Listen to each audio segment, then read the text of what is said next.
Good morning to you all. It's Father Ted here, ready for today's Sunday sermon, which has actually been prompted by Dave Nichols in the UK. Hello to you, Dave.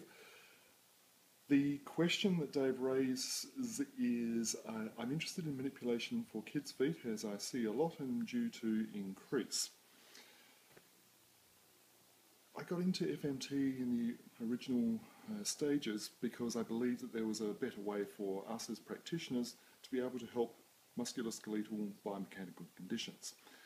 Having specialised in the field now for close to 20 years, I have no doubt that I've been able to help more people now with the skills of FMT than I could previously have done with the skills that I'd learnt from my undergraduate training. Now, while I love to work with children, and while I act like a child a lot of the time, working with children with FMT has some special conditions that we need to be mindful of.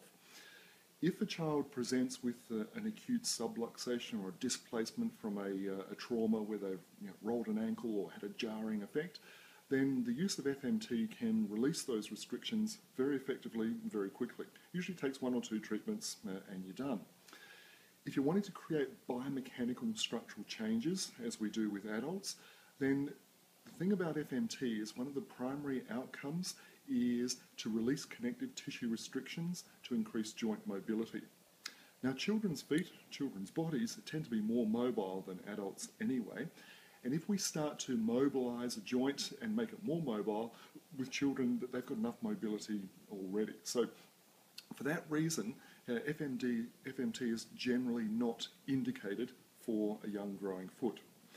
Now, when the bones get close to their adult state, which can be anywhere from 12, 13, 14 years of age, it's at that point as the bone's maturing where corrective biomechanical changes can be achieved quite effectively with FMT. Up until that point, utilising orthotic therapy is usually a good way to stabilise the foot structure, but then when the bones have gotten to their state of approaching adulthood, we can then consider the implementation of FMT at that time. The other factor to bear in mind is the willingness or the compliance level that children would have with utilising FMT. An important part of the FMT treatment program is incorporating corrective and stabilising exercises. So you need to have good compliance and cooperation with those exercises to get the best clinical outcome. So you need to make that assessment.